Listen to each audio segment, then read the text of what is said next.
हाय, मैं हूँ राज और मैं CGL 2022 से प्रिवेंटिव ऑफिसर पोस्ट में सिलेक्टेड हूँ और CHSL 2021 से भी मैं सिलेक्टेड हूँ। तो मेरा मैथ्स में ठीक ठाक स्कोर आ जाता है, चाहे वो प्री हो या मेंस हो। बहुत बार फुल मार्क्स ला चुका हूँ अब तक। आप ये सारे स्कोर मेरा देख सकते हो, चाहे वो CHSL प्री हो, मेंस हो या CGL प्री हो या मेंस हो।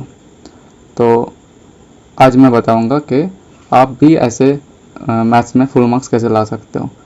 इसके लिए आपको बहुत कुछ सीखने की दरकार नहीं है। अभी के हिसाब से जैसा क्वेश्चन आ रहा है तो आप जो भी अच्छा टीचर जो सिलेबस कराते हैं उसका 60% करके आप 100% मार्क्स ला सकते हो। मतलब 90% तो ला ही सकते हो। एक दो क्वेश्चन लक के ऊपर भी डिपेंड करता है, वो हो भी सकता है, वो नहीं भी हो सकता, बट 90% आ ही जाता है। तो सबसे पहले अरिथमेटिक में हम क्या करें। तो अरिथमेटिक में जो सबसे इम्पॉर्टेंट दो टॉपिक हैं वो है परसेंटेज एंड रेशियो। अगर ये दो टॉपिक आपको अच्छे से समझ में आ गया तो अरिथमेटिक कुछ नहीं है, क्योंकि ऑलमोस्ट सारे टॉपिक जो है वो इसी दो चैप्टर से रिलेटेड हैं। तो जब आप परसेंटेज सीख रहे हो या रेशियो सीख रहे हो तो अच्छे से सीखो, पेशेंटली सीखो। ईजी क्वेश्चन से स्टार्ट करो, हार्ड क्वेश्चन पर करो। मतलब जितने टाइप के क्वेश्चन आ सकते हैं SSC में वो सारे टॉपिक का क्वेश्चन सॉल्व करो और बार बार रिवाइज करो। और मेन बात है कि उसको मतलब दिमाग में घुसाओ कि क्यों हो रहा है, कैसे हो रहा है। सिर्फ सॉल्व मत करो, मतलब इसमें अपना बेस को स्ट्रॉन्ग करो। जितना आपका परसेंटेज एंड रेशियो स्ट्रॉन्ग रहेगा उतना आपके लिए अरिथमेटिक ईजी हो जाएगा। इन दोनों चैप्टर को करने के लिए आप बिल्कुल हरी ना करें, जल्दी जल्दी में ये कंप्लीट करके नेक्स्ट चैप्टर में चला जाए, ऐसा ना करें। इस चैप्टर को टाइम दो, अच्छे से सीखो, क्योंकि जो ये चैप्टर है अरिथमेटिक का कोर, जैसे हमारा बॉडी का कोर मसल होता है, तो अगर कोर मसल स्ट्रांग नहीं रहेगा तो हमारा बॉडी कभी भी स्ट्रांग नहीं हो सकता है। तो इसीलिए अरिथमेटिक को स्ट्रांग करने के लिए परसेंटेज एंड रेशियो स्ट्रांग करना बहुत ही इंपॉर्टेंट है। जब आपका अरिथमेटिक में ये दो चैप्टर कंप्लीट हो जाएगा तब आप सिंपल इंटरेस्ट कर सकते हो। Next compound interest. Simple interest कैसे निकालता है, उनमें अमाउंट कैसे आता है, कंपाउंड में भी सेम काम, उनमें फॉर्मूला क्या आता है, और सिंपल इंटरेस्ट और कंपाउंड इंटरेस्ट में डिफरेंस क्या आता है, ऐसा क्वेश्चन आ जाता है।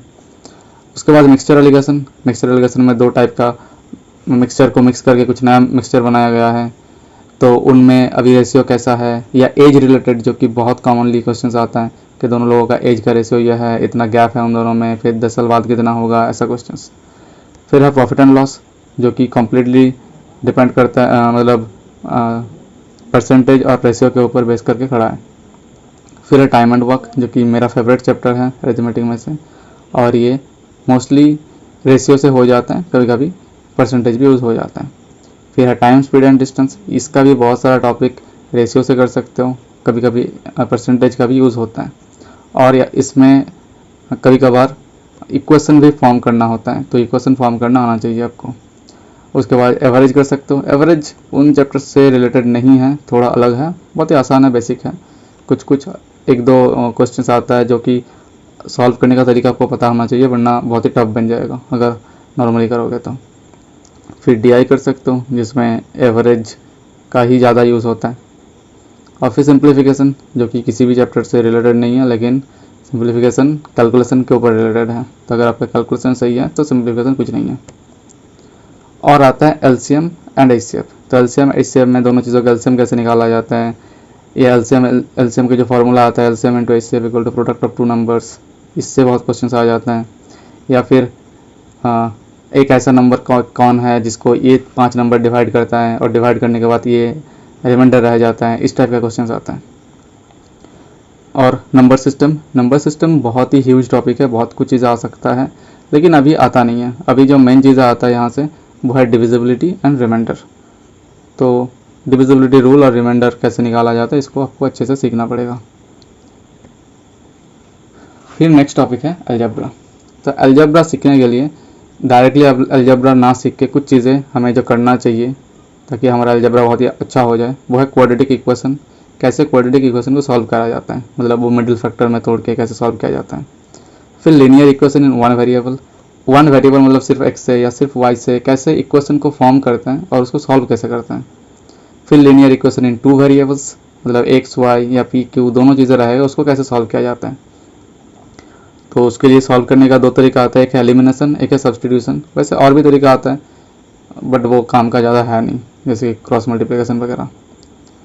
और है अलजेब्रिक आइडेंटिटीज़। तो अलजेब्रिक आइडेंटिटी आपको अगर पता होगा तो अलजेब्रा आपके लिए, मतलब ये टॉपिक अगर आपको सीख गए तो बाकी जो चीज़ें एग्जाम में आता है वो सीखने में कुछ भी प्रॉब्लम नहीं होगा। तो लीनियर इक्वेशन को इक्वेशन फॉर्म करना बहुत इंपॉर्टेंट है। बहुत चैप्टर्स में आ जाता है जो कि डायरेक्टली सॉल्व नहीं होता है, तब हमें इक्वेशन फॉर्म करना होता है। बट अगर आपको इक्वेशन फॉर्म करना ही नहीं आता तो प्रॉब्लम होगा। तो इसलिए ये पार्ट को मैं कहूँगा कि ये जो क्वाड्रेटिक इक्वेशन है, linear equation, 1 variable 2 variable, elimination, substitution, ये क्लास 9-10 का बुक्स में आता है, तो आप उधर से कंप्लीट कर सकते हो और 9-10 के टीचर से भी सीख सकते हो। वैसे तो ये हर किसी ने सीखा है, बट अगर किसी का साइंस बैकग्राउंड या मैथ्स बैकग्राउंड से नहीं है तो हो सकता है वो भूल गया है, तो उसके लिए एक बार से रिवीजन कर लेना अच्छा रहेगा। फिर अलजेब्रिक आइडेंटिटी में जो फार्मूला आता है वो आता है, और अभी जो दो फार्मूला सबसे ज़्यादा भर भर के देता है एसएससी, वो है एक A cube plus B cube, A cube minus B cube, A cube वाला, और एक आता है A cube plus B cube plus C cube minus 3abc equal to A plus B plus C into square plus B square plus C square minus A B minus B C minus C A. इस formula को बहुत बार देता है अभी SSC, मतलब 90% shift में question ये मिल ही जाएगा यहाँ से। और जब आपका ये सब चीज़ें कंप्लीट हो जाएगा तब आप किसी भी एक टीचर से, जिस भी टीचर से आप पढ़ते हो वहाँ से आप सिलेबस को कंप्लीट करो, और जो क्वेश्चंस अभी प्रीवियस ईयर में आ रहा है उसको देखो कि आपका सर कितना लेवल तक उसको करा रहा है और क्या उतने लेवल तक अभी आ रहा है एग्ज़ाम में क्वेश्चंस। तो अगर आप 2020 से लेके अभी करंट ईयर तक जो भी क्वेश्चंस आ रहा है उसके जो मैक्सिमम लेवल है, मैक्सिमम पोटेंशियल है, वहीं तक क्वेश्चंस करो, उससे ज़्यादा हार्ड जाने की ज़रूरत है नहीं, क्योंकि ये सब चैप्टर्स जो है इसको बहुत ही ज़्यादा हार्ड बनाया जा सकता है, जो कि सीखने में भी इतना मज़ा नहीं आएगा, बोरिंग लगेगा, और एग्ज़ाम में उतना हार्ड आता नहीं है अभी। तो फालतू का टाइम बिल्कुल वेस्ट आपको नहीं करना चाहिए। फिर है ज्योमेट्री। तो ज्योमेट्री बहुत ही एक ह्यूज टॉपिक है जिसमें बहुत कुछ चीज़ें आता है और ये हमें सीखना पड़ेगा। तो ज्योमेट्री में आते हैं ट्राइंगल में बहुत कुछ चीज़ें आते हैं, जिनमें से जो मेन पार्ट है मैं उसको यहाँ पे लिखा हूँ कि ट्राइंगल कितने टाइप का होते हैं, उनका फार्मूला क्या आता है, मतलब उसका पेरीमीटर, उसका हाइट, उसका एरिया कैसे निकाला जाता है, पाइथागोरियन फार्मूला क्या होता है, मतलब थ्योरम क्या होता है, और उसका ट्रिपलेट्स थोड़ा याद करना चाहिए आपको, मतलब एटलीस्ट 8-10 ट्रिपलेट्स तो याद रहनी चाहिए। फिर लाइन्स एंड एंगल्स में आ जाता है आपका बहुत तरीके का एंगल बनता है वहाँ पे, जैसे कि alternate interior angle, alternate exterior angle, vertically opposite angle, equal होता है कब नहीं होता है, पैरेलल लाइन होता है तब होता है, ये सब।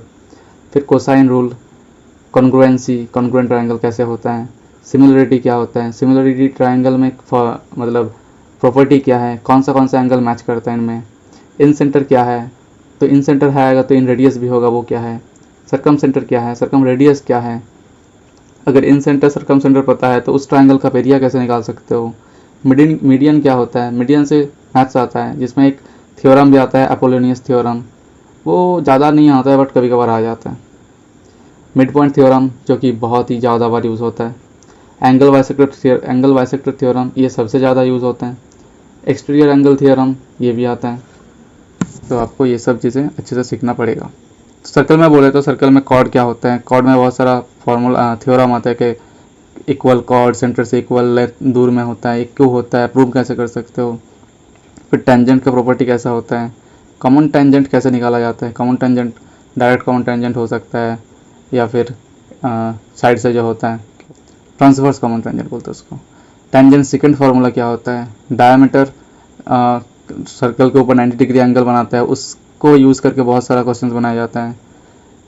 एक कॉर्ड से अलग अलग जगह में एंगल कितना बनता है, कि एक ही कॉर्ड से अगर किसी भी पॉइंट में आप एंगल बनाओगे तो इक्वल मिलेगा, लेकिन अगर वो सेंटर में बनाओगे तो वो जो सर्कल के ऊपर बना रहे हो उसका डबल मिलेगा। इसको बहुत बार यूज़ किया जाता है। फिर है डिस्टेंस फ्रॉम सेंटर, तो जो कॉर्ड है उसका सेंटर से डिस्टेंस क्या है। साइक्लिक क्वाड्रिलेटरल्स, उसमें अपोजिट्स एंगल कैरिसन 180 डिग्री होता है, उसको बहुत बार यूज़ किया जाता है। ऑल्टरनेट सेगमेंट थ्योरम, इससे भी क्वेश्चंस आ जाते हैं कभी कभार, मतलब इसको मैं हार्ड कैटेगरी में डालूंगा क्योंकि ये क्वेश्चन आता है तो बहुत लोग नहीं कर पाते हैं। फिर पॉलीगन्स आ जाते हैं, पॉलीगन्स में सम ऑफ एंगल्स कैसे निकाला जाता है, इंटीरियर एंगल पता है तो एक्सटीरियर पता है तो नंबर ऑफ साइड्स कैसे निकाल सकते हो, ये सब चीज़ें।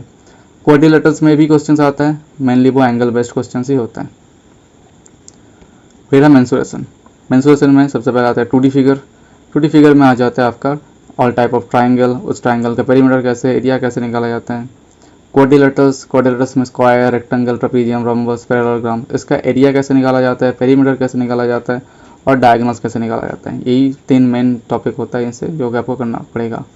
फिर सर्कल आ जाता है, सर्कल का सर्कमफेरेंस कैसे निकाला जाता है, एरिया कैसे निकाला जाता है। फिर है मेंसुरेशन 3D। तो your imagination power will give you lead. Mensuration 3D एक ऐसा चैप्टर है जिसमें आपका जितना बढ़िया इमेजिनेशन पावर रहेगा आप उतना आसानी से चैप्टर को कर सकते हो, क्योंकि इस चैप्टर में ज़्यादा कुछ नहीं है, जो 2D में है उसी चीज़ों को यूज़ करके ये फार्मूला बनाया जाता है। तो आप जितना बढ़िया वो फिगर को इमेजिन कर सकते हो अपने दिमाग में, कि आप खड़े हो, आपके सामने आप सोच पा रहे हो 3D में कि ऐसा एक फिगर है, इसको ऐसे काटा जा रहा है, फिर इसको जोड़ा जा रहा है, तो क्या चेंजेस आ रहा है। तो जो इमेजिन कर पाएगा उसके लिए बहुत ही आसान बन जाएगा, जो इमेजिन नहीं कर पाएगा उसके लिए थोड़ा मुश्किल बनेगा, क्योंकि उसे रट्टा जैसा करना पड़ जाएगा फिर। तो इसमें क्यूब आता है, क्यूबॉइड, सिलेंडर, स्फीयर, कोन, और एक सबसे हार्ड टॉपिक जिसका आता है वह फ्रस्टम, क्योंकि इससे बहुत ही अच्छा लेवल का क्वेश्चन बनाया जा सकता है, जबकि अभी देता नहीं है, अभी फार्मूला में से दे देता है कि वॉल्यूम का फार्मूला क्या आता है, 1/3 pi capital R square plus small R square plus capital R into small R into height, या इसका कर्व सरफेस एरिया क्या होता है, pi into R plus R into L. तो ये सब ज़्यादातर चीज़ें आता है, बाकी फ्रस्टम से बहुत ही अच्छा लेवल का क्वेश्चन बनाया जा सकता है। और इसका जो फार्मूला आता है मेंसुरेशन में 3D में, तो उस फार्मूला को सिर्फ रट्टा मत मारो, वो फार्मूला कैसे बन रहा है इसके पीछे भी लॉजिक है, उस लॉजिक को समझो। तो अगर फार्मूला भूल भी जाते हो तो वो निकालने में बस 5 सेकंड ही लगता है। तो सिर्फ रट्टाबाजी मत करो, अच्छे से सीखो कि कैसे हो रहा है चीज़ें। फिर कोऑर्डिनेट ज्योमेट्री, जो कि बहुत ज़्यादा इंपॉर्टेंट टॉपिक तो है नहीं एसएससी सीजीएल के लिए, लेकिन कभी कभार एक आधा क्वेश्चन दे देता है जो कि बहुत ही आसान होता है। अगर आपको कुछ भी नहीं आता है तो आप वो छोड़ के आओगे, जो कि बहुत ही आसान था, आप अफसोस करोगे घर में आके, क्योंकि वो 10 सेकंड का क्वेश्चन होता है जनरली।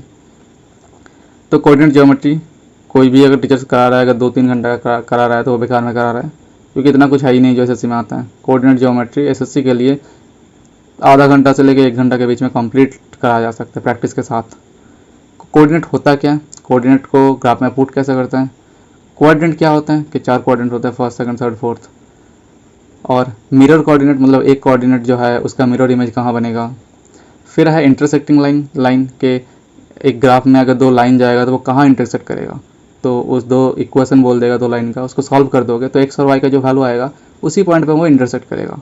तो भी निकालना आना चाहिए कभी, क्योंकि कभी कभी ये दे देता है कि 2 लाइन है और एक एक्सिस है, तो जो अंदर ट्राइंगल बन रहा है उसका एरिया बताओ, जो कि बहुत ही आसान होता है, कुछ नहीं है, बस सॉल्व करो और एक बार देख लो नीचे हाइट कितना नीचे बेस कितना बन रहा है, हाइट कितना बन रहा है, कुछ नहीं होता है, 1 मिनट का question max to max, hard question हुआ भी तो। फिर डिस्टेंस बिटवीन 2 पॉइंट्स के 2 पॉइंट्स दे देगा, उसके डिस्टेंस पूछ लेगा, एक फार्मूला है बस, √x1 - x2 का whole square plus y1 - y2 का होल स्क्वायर, खत्म। फिर एट मिड पॉइंट के 2 पॉइंट बोल देगा, उसके बीच का पॉइंट बोलेगा, कुछ नहीं है, x1 + x2/2 और y1 + y2/2, तो इतना ही है। मतलब जितना चीज़ें आते हैं मैं ऑलरेडी बोल चुका हूँ, और ये आधा घंटा में सीख सकते हो आप। फिर है प्रोबेबिलिटी, जो कि अभी अगर देखा जाए तो एसएससी के हिसाब से बहुत ही बढ़िया क्वेश्चन दे रहा है प्रोबेबिलिटी। तो प्रोबेबिलिटी को बिल्कुल हल्के में नहीं लेना है, इसको सिर्फ आसान आसान क्वेश्चन करके जाओगे तो नहीं कर पाओगे। सीजीएसएल मेंस में जो क्वेश्चन आया था वो बहुत ही अच्छा था, मेरा हो गया था, बट बहुत सारे लोगों का नहीं हुआ था क्वेश्चन। तो प्रोबेबिलिटी को अच्छे से करना पड़ेगा, सिर्फ ऊपर ऊपर करने से प्रोबेबिलिटी नहीं होगा, क्योंकि यहाँ से आसान क्वेश्चन कम ही आ रहा है। स्टैटिस्टिक है, उसके बाद स्टैटिस्टिक्स में मीन, मीडियन, मोड आता है। तो ये प्लेन क्वेश्चंस भी आता है कि बहुत सारे नंबर्स दे देता है, पूछ लेता है मीन क्या है, मीडियन क्या है, मोड क्या है, तो वो मतलब 10-12 सेकंड के क्वेश्चन होते हैं। और इन तीनों में रिलेशन भी आता है कि रिलेशन क्या है, मोड = 3 मीडियन - 2 मीन, तो वो रिलेशन भी आपको याद रहना पड़ेगा, क्योंकि कभी कभार वहाँ से क्वेश्चन आ जाते हैं, बहुत ही आसान क्वेश्चन होता है। वो फॉर्मूला अगर भूल गए तो कर नहीं पाओगे, अब वो फार्मूला याद है तो कुछ है ही नहीं वो क्वेश्चन। और लेकिन यहाँ से जो अच्छा क्वेश्चन बनाया जा सकता है, और कभी कभी देता भी है, जैसे सीजीएल मेंस में 1-2 शिफ्ट में आया भी था कि पूरा चार्ट दे देगा आपको, और उसमें वैल्यू बोल देगा, उसमें रेंज बोल देगा किस में से कितना है, और उसके बाद बोल देगा उसका मीन, मीडियन, मोड निकालो। तो वो बहुत ही थोड़ा टफ बन जाता है क्वेश्चन, क्योंकि फार्मूला बहुत ही गंदा फार्मूला होता है। तो वो फार्मूला आपको रिवाइज करना पड़ेगा एग्ज़ाम से पहले, मतलब लिख के रखना पड़ेगा, एग्ज़ाम से पहले ज़्यादा बार प्रैक्टिस करना पड़ेगा, क्योंकि वो ज़्यादा जनरली यूज़ नहीं होता है, तो वो याद नहीं रहता। जिससे मेरे को अभी याद है ही नहीं वो फार्मूला क्या था, बट मुझे पता है कि एग्ज़ाम के 2 दिन पहले मैं देख लूँगा, फिर से याद हो जाएगा मेरे को। तो वो बस फार्मूला बेस है, फार्मूला में पुट कर दोगे तो आ जाएगा, बट हाँ थोड़ा टाइम कंज्यूमिंग हो जाता है वो क्वेश्चन। अब ट्रिगोनोमेट्री को बहुत सारे लोग बस वैल्यू पुटिंग से करना चाहते हैं, जो कि ठीक है, 50% सही है, 50% गलत भी है, क्योंकि हमेशा वैल्यू पुटिंग ऑप्शन नहीं होता है। कभी कभी वैल्यू पुटिंग से गलत भी आंसर आ सकते हैं, और कभी कभी क्वेश्चंस बहुत ही ज़्यादा हार्ड बन जाएगा, मतलब कैलकुलेशन बहुत ज़्यादा हार्ड हो सकता है। तो इसके लिए आपको आइडेंटिटी सीखना पड़ेगा, जो भी फार्मूला आता है, जो भी चीज़ें आता है वो सीखना पड़ेगा, उसका यूज़ करना पड़ेगा। साइन कॉस को लेकर खेलना सीखना पड़ेगा आपको, और जो बहुत ही हार्ड क्वेश्चंस आता है उसके पीछे भी मत भागो, क्योंकि अभी उतना अच्छा लेवल का क्वेश्चंस नहीं आता है। अभी तो सीधा वैल्यू पूछ लेता है, ऐसा क्वेश्चंस आ जाता है, या 2 एक फार्मूला यूज़ हो जाता है। हाँ, बट जो बेसिक चीज़ है जो कि क्लास 10 तक आता है उनमें से अच्छा क्वेश्चंस आता है ट्रिगोनोमेट्री में, तो आपको वो करना ही पड़ेगा। तो आपका ये सिलेबस जो है वो 4-6 महीने में ख़त्म हो जाना चाहिए, इससे ज़्यादा नहीं खींचना चाहिए। मतलब तो फिर बहुत ज़्यादा आपको सिखाया जा रहा है जो कि आपको ज़रूरत नहीं है। सिलेबस ख़त्म हो जाने के बाद, या सिलेबस ख़त्म होने का वेट ना करें, एक चैप्टर ख़त्म हुआ तो नेक्स्ट चैप्टर में आप चले जाओ, क्लास करो उसका, और जो पहला चैप्टर है जो ख़त्म हुआ उसका क्वेश्चंस को सॉल्व करो। और कहाँ से क्वेश्चन सॉल्व करना है, कहीं किसी भी बुक से या प्रीवियस ईयर क्वेश्चंस बुक से या पीडीएफ से, 2020 से लेकर करंट ईयर तक, इससे पीछे नहीं जाना है आपको। यहाँ से जो भी क्वेश्चन आ रहा है उसको सॉल्व करो। अगर लग रहा है कि इस टाइप का क्वेश्चन मेरे से हो नहीं रहा है तो सर का सॉल्यूशन फिर से देखो कि कैसे आपका सर उन क्वेश्चंस को कैसे सॉल्व किया था, आपको कैसे कराया था, तो आपका वो हो जाएगा। और जब आप चल रहे हो ऐसे तो धीरे धीरे आपका ख़त्म भी हो रहा है और साथ में आपका प्रैक्टिस भी हो रहा है। तो 6 महीना बाद जब आपका सिलेबस ख़त्म होगा तो आपका सिर्फ सिलेबस नहीं ख़त्म होगा, आपका प्रैक्टिस भी ख़त्म होगा। और उस टाइम में आपको कर देना है वीडियो पूरी बंद और आ जाना है कंप्लीट प्रैक्टिस सेशन में। प्रैक्टिस के लिए आप क्या करना है, जैसे कि बोला पीडीएफ या बुक वही रेफ़र करो 2020 से लेकर करंट ईयर तक, और सारे टॉप एक एक सेट लगाओ, एक एक दिन या 2 सेट भी लगा सकते हो डिपेंडिंग अपॉन योर स्पीड। और एक सेट जैसा आज मैंने किया पहला सेट, तो मेरे से 25 में से 20 क्वेश्चन हो गया या 15 क्वेश्चन हो गया, और मेरे को 5 क्वेश्चन ऐसा लगा जो कि मतलब आता है मेरे को बट सिली मिस्टेक हो गया, तो उसको ब्लू कलर से मार्क कर दो। और ऐसा 5 क्वेश्चन देखा जो कि मेरे को आता ही नहीं है, पता ही नहीं है कैसे करना है, तो वैसा 5 क्वेश्चन को मार्क कर दो और रेड कलर से मार्क कर दो। और फिर उन 15 मतलब 10 क्वेश्चन का सॉल्यूशन देखो आप। और जो मतलब आपका आसान क्वेश्चन था जो छूट गया है उसको तो आपको सुधारना ही पड़ेगा, और जो रेड कलर है उसको आप नेक्स्ट दिन फिर से सॉल्व करो, क्योंकि आपसे उस दिन हुआ नहीं था। और आज तो आपने सॉल्यूशन देखो तो खुद से तो नहीं करे हो ना, तो नेक्स्ट दिन फिर से सॉल्यूशन करो और साथ में एक नया सेट भी करो, और इन सेट में जो प्रॉब्लम होगा फिर से वो नेक्स्ट दिन करो। और जो फर्स्ट डे में करे थे आपने, ऐसा नहीं है कि उनमें से रिवीजन कर लिए तो आपको सारा आ गया, थर्ड डे में उसको फिर से करो। जो रेड मार्क है हो सकता है उनमें से अब भी नहीं आ रहा है तो उसको फिर से रिपीट करो। तो आप बोलोगे रिपीट कितना करें, तो रिपीटेशन इज़ द की। आप जितना ज़्यादा रिपीट करोगे आप उतना ज़्यादा उसमें माहिर हो जाओगे। तो बहुत ज़्यादा चीज़ ना करके 2018, 17, 16 का क्वेश्चन ना करके बस 2020 से लेकर करंट ईयर तक क्वेश्चन को बार बार करो। CGL, CHSL, MTS जो भी 3 आता है इनका सारे सेट्स को कम से कम 4-5 बार सॉल्व करो जब तक आपका एग्ज़ाम है, तो आपको कोई भी क्वेश्चन में प्रॉब्लम नहीं होगा। और अभी भी मैथ्स टीचर जो है वो मैथ्स का बहुत ज़्यादा वैल्यू दिखाता है, बहुत हार्ड क्वेश्चंस करा के आपको डरा रहा है, बट आपको उतना हार्ड नहीं करना है। अभी मैथ्स से ज़्यादा इम्पोर्टेंट है इंग्लिश। तो मैथ्स में इतना बढ़िया लेवल का क्वेश्चंस ना करके उस टाइम को आप इंग्लिश में दो, क्योंकि मैथ्स में फुल मार्क्स लाने से भी आपका सिलेक्शन नहीं होगा और ठीक ठाक मार्क्स आपका आ जाएगा। अगर आप 60% भी टॉपिक को कर लेते हो कंप्लीट अच्छे से रिवीजन के साथ, तो आपको 90% या 100% भी आ जाएगा। तो आपको मैथ्स में सारा दिन मैथ्स नहीं करना है, आपको बाकी सब्जेक्ट्स भी देखना है। तो अभी रीजनिंग, इंग्लिश और जीके ज़्यादा इंपॉर्टेंट है, सिर्फ मैथ्स इंपॉर्टेंट नहीं है।